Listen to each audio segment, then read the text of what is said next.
Hi friends, welcome to my channel. ഇന്ന് ഞാനിവിടെ healthy ആയിട്ടുള്ള മിക്സ്ഡ് ഫ്രൂട്ട് സലാഡാണ് തയ്യാറാക്കാൻ പോകുന്നത്. അപ്പോൾ നമുക്കിതെങ്ങനെ തയ്യാറാക്കുന്നതെന്ന് നോക്കാം.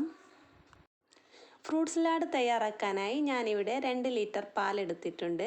ഇനി ഇതിനെ ചൂടാവാൻ വെക്കാം.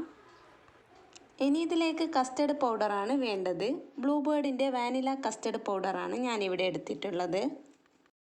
നോർമൽ ടെമ്പറേച്ചറിലുള്ള പാലിൽ വേണം കസ്റ്റർഡ് പൗഡർ കലക്കിയെടുക്കാൻ. ഞാനിവിടെ 10 സ്പൂൺ കസ്റ്റർഡ് പൗഡറാണ് എടുത്തിട്ടുള്ളത്. അപ്പോൾ പാലിവിടെ തിളച്ച് വന്നിട്ടുണ്ട്. ഇനി ഇതിലേക്ക് 1.5 കപ്പ് പഞ്ചസാര ചേർത്ത് കൊടുക്കാം. അപ്പോൾ ഇനി നമുക്കിതിലേക്ക് കസ്റ്റർഡ് പൗഡർ ചേർത്ത് കൊടുക്കാം. നല്ലതുപോലെ ഇളക്കിയതിന് ശേഷം, കട്ടയൊന്നുമില്ലാതെ ഇളക്കിയതിന് ശേഷം നമുക്ക് ചേർത്ത് കൊടുക്കാം.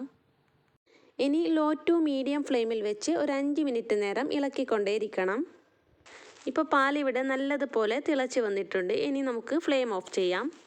ഫ്ലെയിം ഓഫ് ചെയ്തതിന് ശേഷം ഗീയിൽ ചെറുതായി ഒന്ന് ഫ്രൈ ചെയ്തെടുത്ത അണ്ടിപ്പരിപ്പ് ചേർത്ത് കൊടുക്കാം. പിന്നെ ഞാനിവിടെ കിസ്മിസ് ചേർത്ത് കൊടുക്കുന്നുണ്ട്. നിങ്ങളുടെ കയ്യിൽ ഏത് ഡ്രൈ ഫ്രൂട്ട്സ് ആണോ ഉള്ളത് അത് ചേർത്ത് കൊടുക്കാം. ജസ്റ്റ് ചൂടാറുന്നത് വരെ ഇളക്കി കൊടുത്തതിന് ശേഷം നമുക്കിതിനെ ഫ്രിഡ്ജിൽ വെച്ച് തണുപ്പിച്ചെടുക്കാം. ഇനി നമുക്കിതിലേക്ക് ആവശ്യമായ ഫ്രൂട്ട്സ് ഒന്ന് കട്ട് ചെയ്തെടുക്കാം. അപ്പോൾ ഫ്രൂട്ട്സൊക്കെ ചെറുതായി കട്ട് ചെയ്ത് ഇതിലേക്ക് പഞ്ചസാര വിതറി കൊടുക്കണം. അധികം പുളിപ്പില്ലാത്ത ഫ്രൂട്ട്സ് വേണം എടുക്കാൻ. ഞാനിവിടെ പഴം, ചിക്കു, ആപ്പിൾ, പിന്നെ മാതളപ്പഴമാണ് എടുത്തിട്ടുള്ളത്.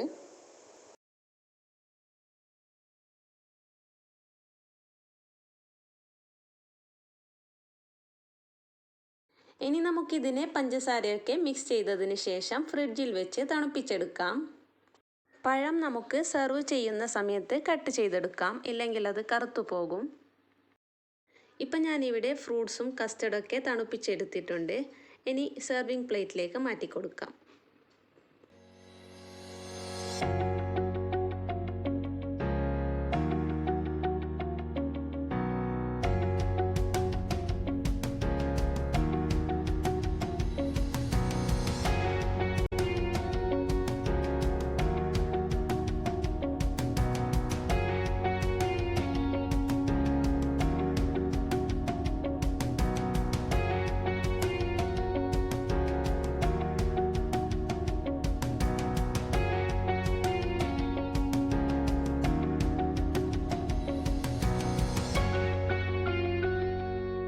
അപ്പോൾ എൻ്റെ ഈ റെസിപ്പി ഇഷ്ടപ്പെട്ടാൽ ലൈക്ക് ചെയ്യാനും ഷെയർ ചെയ്യാനും കമൻറ്റ് ചെയ്യാനും മറക്കരുത്. സബ്സ്ക്രൈബ് ചെയ്യാത്ത കൂട്ടുകാരുണ്ടെങ്കിൽ സബ്സ്ക്രൈബ് ചെയ്ത് തൊട്ടടുത്തുള്ള ബെല്ലൈക്കൺ കൂടി എനാബിൾ ചെയ്തേക്കണേ.